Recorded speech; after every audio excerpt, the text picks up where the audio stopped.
Long ago, in a quiet village called Sunderpur, there lived an elderly woman named Mira.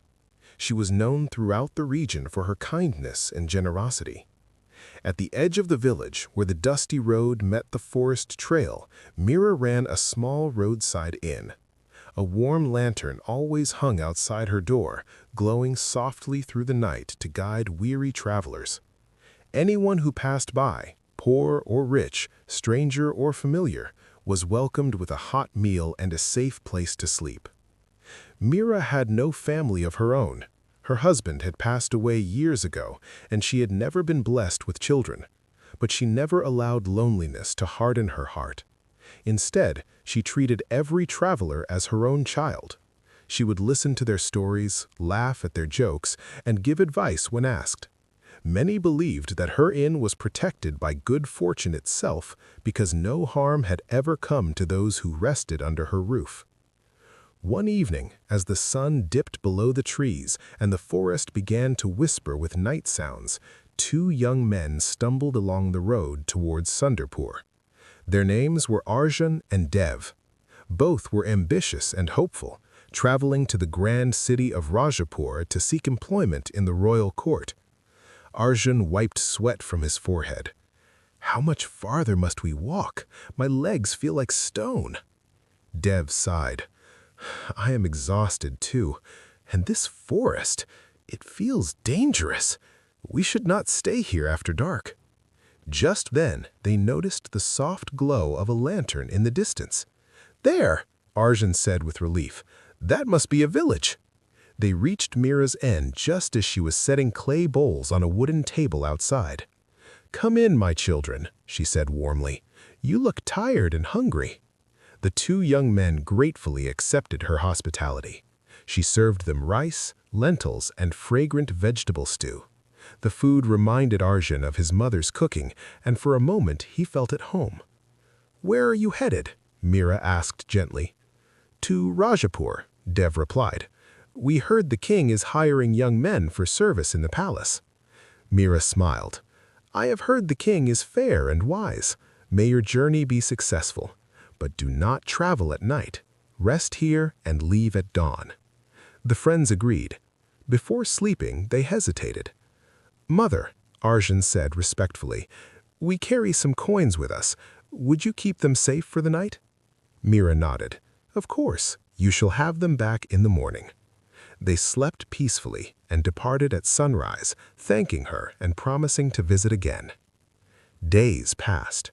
In the nearby city of Rajapur, trouble was brewing. A wealthy nobleman named Lord Virendra, the king's cousin, had recently been robbed.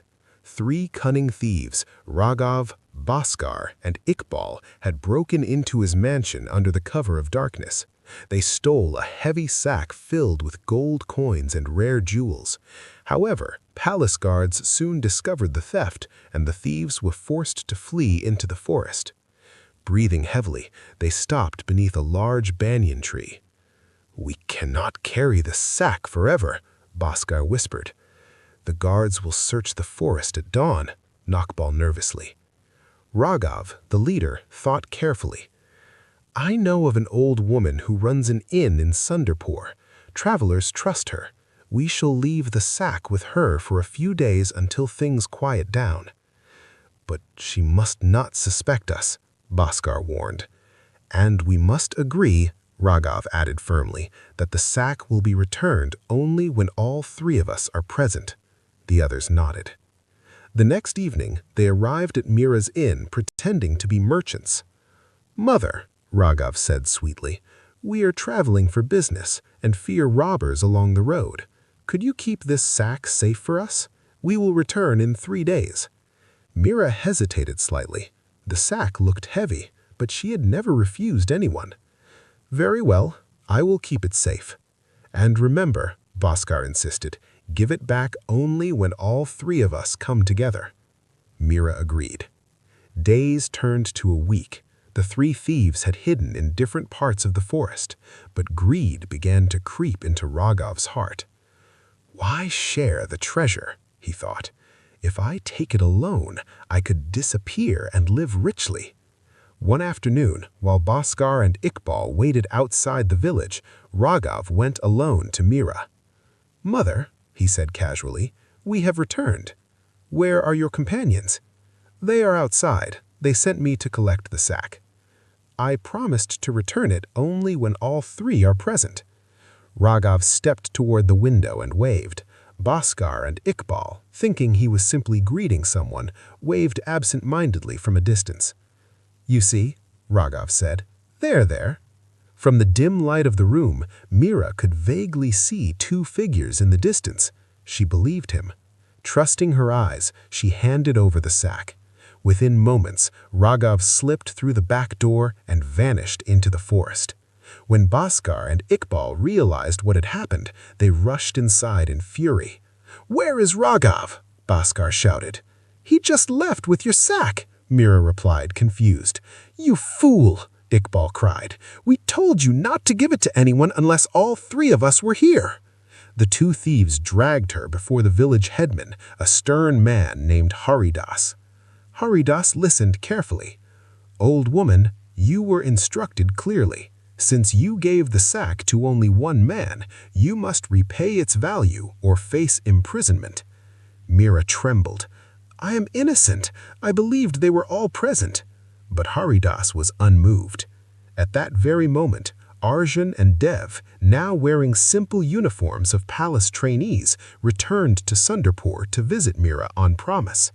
They were shocked to see her standing before the council in tears. "What has happened?" Dev asked. Bhaskar and Iqbal angrily told their story, hiding the truth about the stolen treasure. Arjun listened quietly, observing their uneasy expressions. "Respected headman, may I speak?" Arjun said calmly. Haridas frowned, but allowed him. "You say the sack should be returned only when all three are present. Very well, then bring the third man here. When the three of you stand together, Mira will return what you seek." Bhaskar hesitated. He has disappeared." "Then how can she fulfill your condition?" Dev asked. "Your agreement requires 3 men. Until then, she owes you nothing." The villagers murmured. Arjun continued, "And may we ask what was inside this sack?" The two thieves grew pale. Before they could answer, a familiar voice echoed from the crowd. It was Captain Vikram, commander of the palace guards, who had been arriving searching for the stolen treasure. "I have been investigating Lord Virendra's robbery," he said sharply.